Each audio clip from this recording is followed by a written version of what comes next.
We've got you, Veach, so whenever you're ready. Oh, so I'm not going to see everyone? When they turn their cameras on, they'll pop Oh, up for you. just helps me orient. So you want me to start? Yeah, whenever you're ready. All right. So I don't see anybody. So talking kills. Just I feel like I'm just talking to you about the draft, Kelsey. That's perfect. It's just you and me. Okay. Well, listen, I appreciate everyone for hopping on the on this Zoom today. Certainly excited about the draft next week. As always, I want to start off by thanking personnel staff and all of our scouts that just do a tremendous job over the course of the season. Our coaching staff, of course, we're a big Zoom team to begin with, but I feel like this year we have about 15 Zooms a day. So I do appreciate the coaches hanging in there with us and giving us all that information we need. And last but not least, our training staff. At the end of the day, you need Rick Burkholder's blessing on these guys. So for all the work we do, it really can't happen until we get all the information, and a big piece of that information, as you guys know, is Rick and his staff. So thank him and his staff for all the great work they do. Again, excited for next week, and with that, we'll open it up for questions.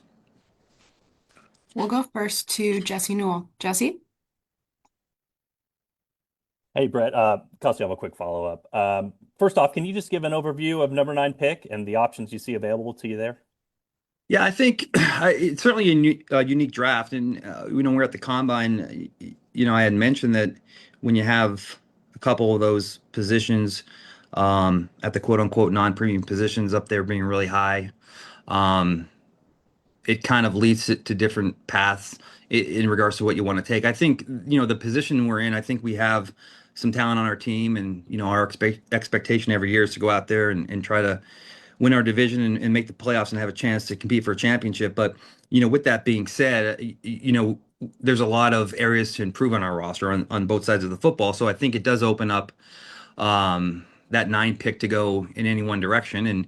And certainly we'll see how the first five or six picks go. But I think whether it's the defensive backfield, the offensive line, edge rusher, receiver, again, we need help in all those areas. So I do think that we'll be in a position there to get one of those players and then add throughout the course of the draft. So I just think where we are with our roster, you really can't eliminate any one need because I think there are a lot of them.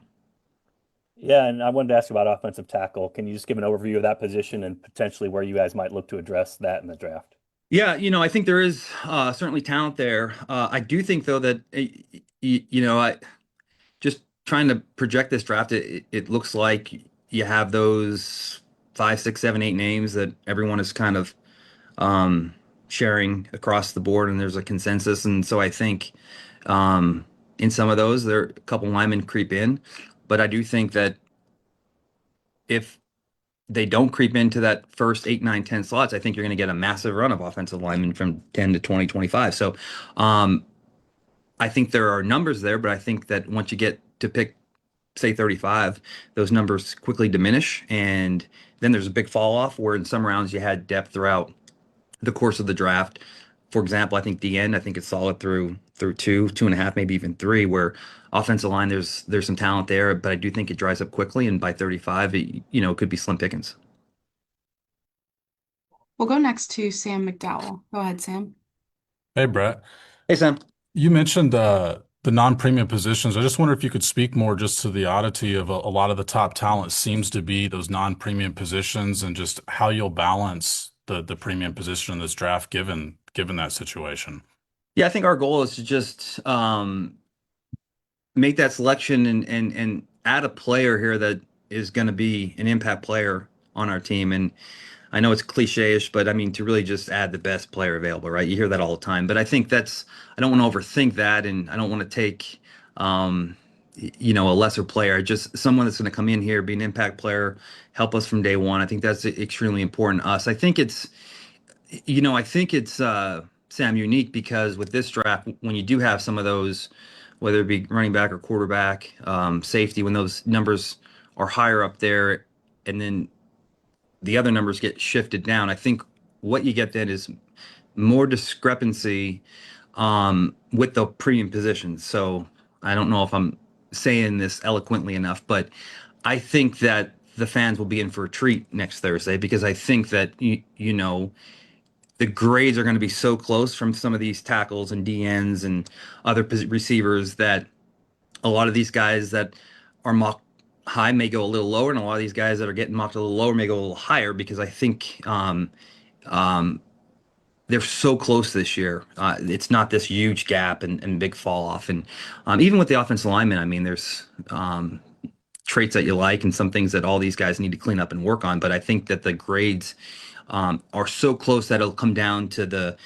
scheme fit and coach's analysis, the vision, the fit for these guys. So I think it should be an entertaining night and look to probably be a lot of trades. And I think that's what a draft like this, when you don't have two or three franchise quarterbacks and a Will Anderson or a Myles Garrett, I think it does lend itself to open up to a lot of fun and a lot of excitement. So I think from a fan's perspective, they should have a lot of fun next Thursday.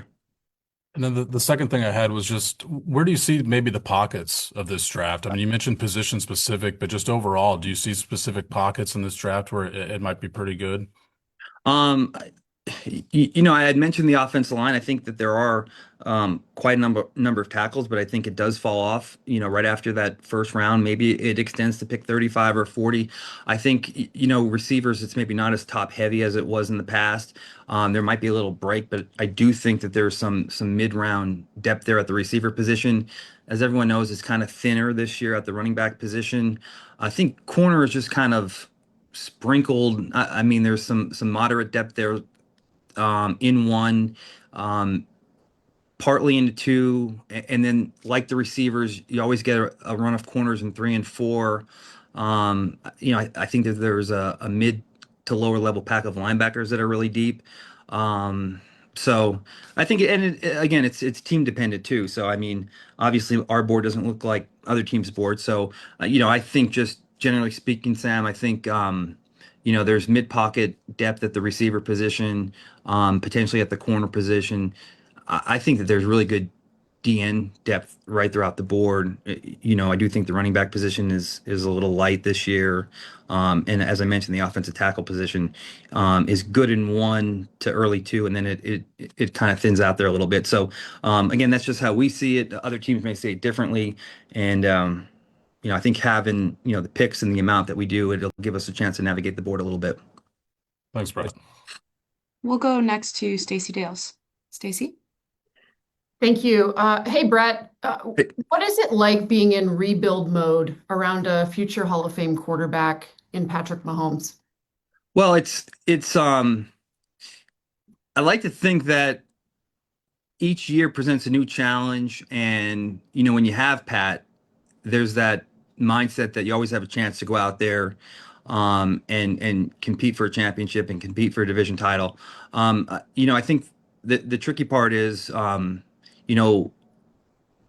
trying to maintain that standard, but also keep an eye on the future and knowing that Pat's still going to be here for a long time, and we always have to build this thing out and build through the offense and defensive lines, and that's where it starts. So as every team has that blueprint that once you get the quarterback, you got to protect him, and then on the defensive side to get after the other team's quarterback. So, but there are some of those maybe more immediate short-term needs that you want to fill. So it's just a counterbalance of trying to go out there and give Pat what he needs now, but also keep an eye on the future to make sure we can maintain this run.